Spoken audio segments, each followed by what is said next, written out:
baramujyanye bose bajyanye nk'imbagwa, abajyanye mu mabagiro. Byanga byakunda niwo mushinga FPR yaje izana. Umushinga wa FPR ntabwo waje kubohora abanyarwanda, waje uje kubaboha.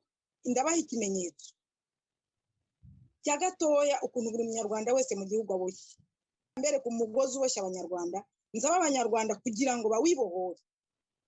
Nta na rimwe abanyarwanda batuye umudugudu ntabwo barenga 300, ariko bayoboye n'abantu barenga 30. Ni ukuvuga ngo urugo rumwe rw'umunyarwanda rucunzwe n'inkotanyi hafi 2-3. Uzatinye umudugudu ufite ibiziriko 30 bya FPR. Akagari urumva ari 30 gukuba 5, 6, kuko imidugudu ishobora kuba ari 5, 6, 7, 8 igize akagari cyangwa 10. Unyumvire abategetsi barimo rero niba abantu b'abademo bavuye mu gisirikare kandi bavuye Buganda. Ikiziriko cy'umuntu utari buhaguruke, udahaguruka ngo avuge bimwe twavuze ngo ni ugutinya, kuko afite umugendanano buri kanya. Agomba kuba ari umuntu waba umudemo, umuntu ushinzwe umutekano wese mu mudugudu agomba kuba uw'umutekano wavuye Buganda, umudemo.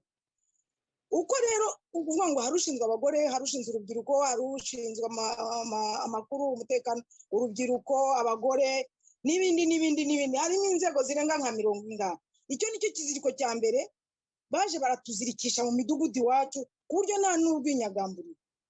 Mu kagari rero urumva ko akagari kangana n'inshuro 40. Nagira ngo mbwire uriya muntu uri ku ngoyi n'ubundi nturiho, ntabwo uriho utariho. Nagira ngo nkwibutse yuko aba bana bose bari gutanga amaraso, nta n'umwe urusha ubuzare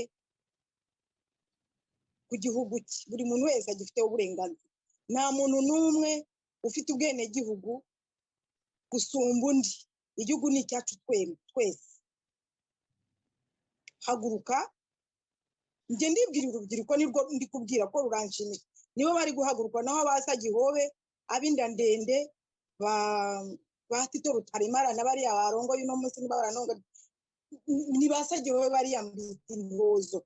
Rubyiruko bavandimwe, nimwe muhaguruka, nimwe mubashije kuvuga, nimwe mufite imbaraga, nimuhaguruke mwirukane FPR ku ntebe. Ndazi ko muziritse. Ese ninde uzaza kubabohora wundi nutibohora wenyine? Nta n'umwe. Nta uzaza kukubohora, nta uzaza kukubwira ngo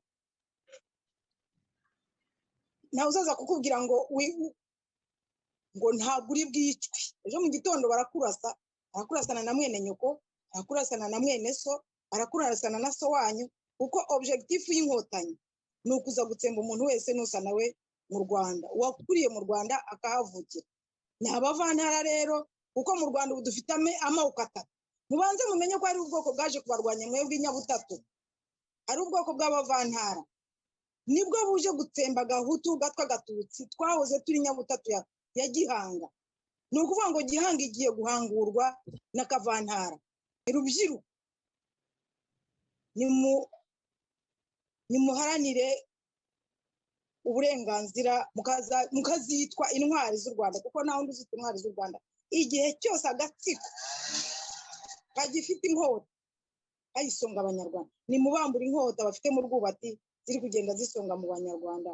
Mwanga akarengane, mwanga urupfu rwa hato na hatoya, muharanire demokarasi, muba abademokrate bukuri, kuko nta wundi muntu uzaharanira demokarasi ni mwebwe.